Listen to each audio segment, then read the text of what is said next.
This conference will now be recorded. All right, Mark, thank you for making time today. This is Michael Cummings of the STP Institute. I'm joined by my good friend and client, Mark Smith, who's remind me the specific name of your town, Mark. I am in Woodland Hills, California, There you go. right So outside of Los Angeles.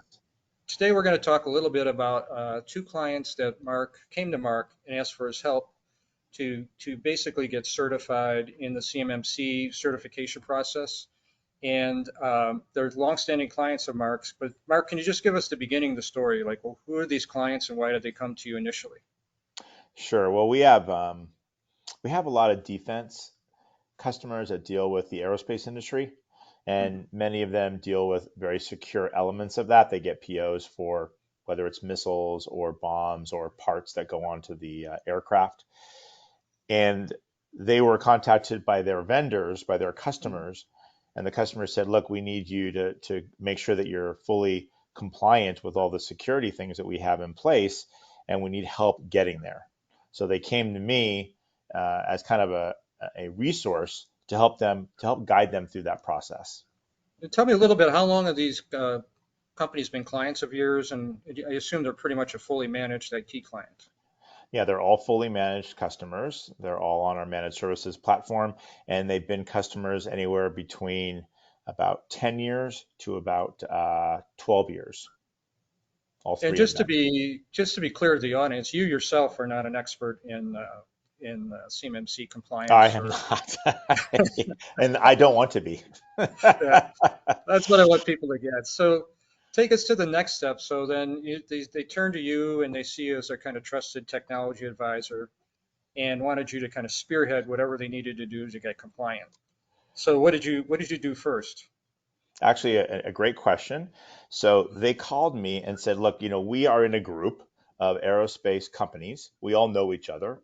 So we'd Yeah. like to come to your office. We'd like to sit down and discuss what does it look like to get fully CMMC compliant. Since we all have to go through the same process and we all know each other, we'd like to kind of do it together, and we'd love you to be the person that guides us to that process." So with that being said, we brought them to the office. We sat in the conference room, Mhm. and I knew the basics of CMMC compliance. I did a bunch of research on it. I knew what was involved in it, and I brought them all into the office, and we had a conversation about it.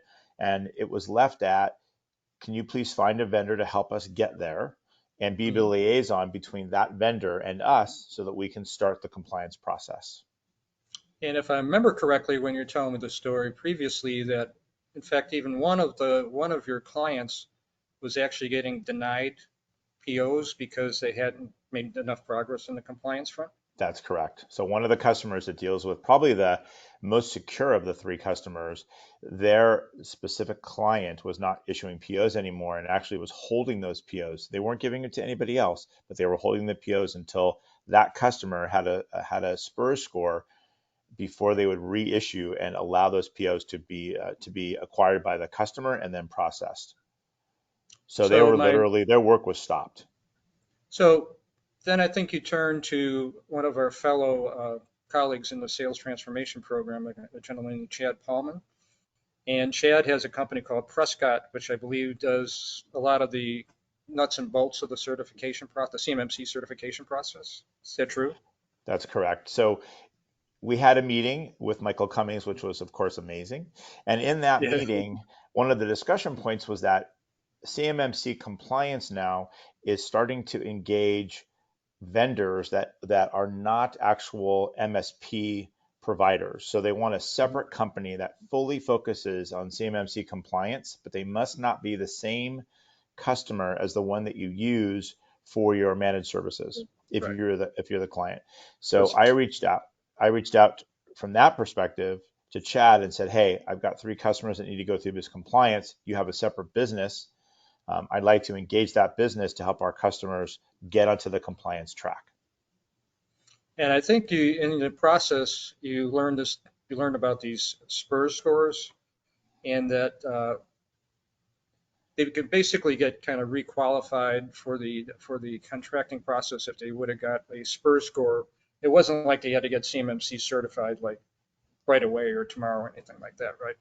No, they need to show a SPRS score to show that they're starting the process to get fully CMMC certified. Once they get the SPRS score, they now can continue to get POs issued from the different customers that they work with, depending on who those customers are. And that's the short-term objective. Long-term, they're going to have to go through compliance. There will be audits, but that has not been implemented to my knowledge yet. And so then I guess you had a project team that included yourself. I would assume some people from the client that was like kind of the project leaders on their side. And then you had this subject matter expert, let's call Chad a subject matter expert. And basically, did you all kind of collaborate on describing what the client was doing to be compliant, and then Prescott was doing a lot of the legwork? Is that kind of how it was divided, or how would you say the team kind of worked together? So the first phase, which is a discovery phase, is what gets you that SPRS score, is pretty intense in terms of documentation. So there's a lot of questions that need to be answered, a lot of understanding of where you're at, and none of it is positive or negative. You could literally have nothing in place, get the lowest SPRS score, and as long as you're showing a process that's in place to get you a higher SPRS score and to get you through the CMMC compliance, you will be able to get a number, which will then enable you to get POs issued to your organization from your customers. So some people get really stuck on the SPRS score, and is it high enough, or is it too low for me to move anywhere? And that's not really the case. It's just a process to get that score. And during that, there's very intensive meetings. There are usually 2 to 3 times a week at an hour per meeting. And it's just literally going through forms, form after form after form, and completing those in order to get that SPRS score. And I was the liaison essentially between the customer, Prescott, and my company to help the customer navigate through that process. It's very intensive. A lot of questions are asked. There's a lot of repetitiveness because you have to answer the same questions multiple times during this survey process. And the customer gets very confused on exactly what needs to be done and why. So in the end, I guess there's 2 questions I have to wrap this up. Number one, I guess, did they succeed in getting their SPRS score and getting their contracts freed up? They did. So in other words, project a success. Yeah, I would expect nothing less from you, Mark. They were successful, and the customer was happy because they got their POs and they can continue running their business. And then second of all, is my guess would be also that it opened up some opportunities for you with these specific clients in the future to kind of help them get to where they need to be from a technology standpoint to be compliant. Is that a fair statement? It's a fair statement. So many of the customers that we work with have a lot of compliance in place, but when you go through this process, you learn quite quickly that there are only certain products that are allowed to be part of that compliance process. So you may think you have the best firewalls, the best backup systems, all the right technology to guide the customer, but you find out that they have to have brand A and they can't have brand B.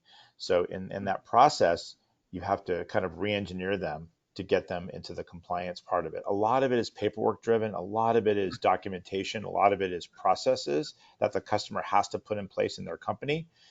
So it's a ton of work from a process standpoint and a paperwork process standpoint to get to the compliance. Probably, 25 to 30% of it is actual products that have to go in their office to get them secure.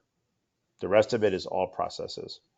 Well, I think it's, as I said to you before, I think this is a testament to the fact that you're a master at client relationship management, that basically 2 really significant customers came to you without knowing that you knew anything about compliance or how to help them get CMMC certified, and turned, to the point where they're losing business if they didn't get it done quickly. So I really think it's a testament to you and your relationships, and I guess your doggedness in client relationship management to get this stuff done. So I appreciate you investing the time today, and I think this is an important lesson for any MSP that wants to be helpful to their clients in the CMMC business. You don't have to be an expert.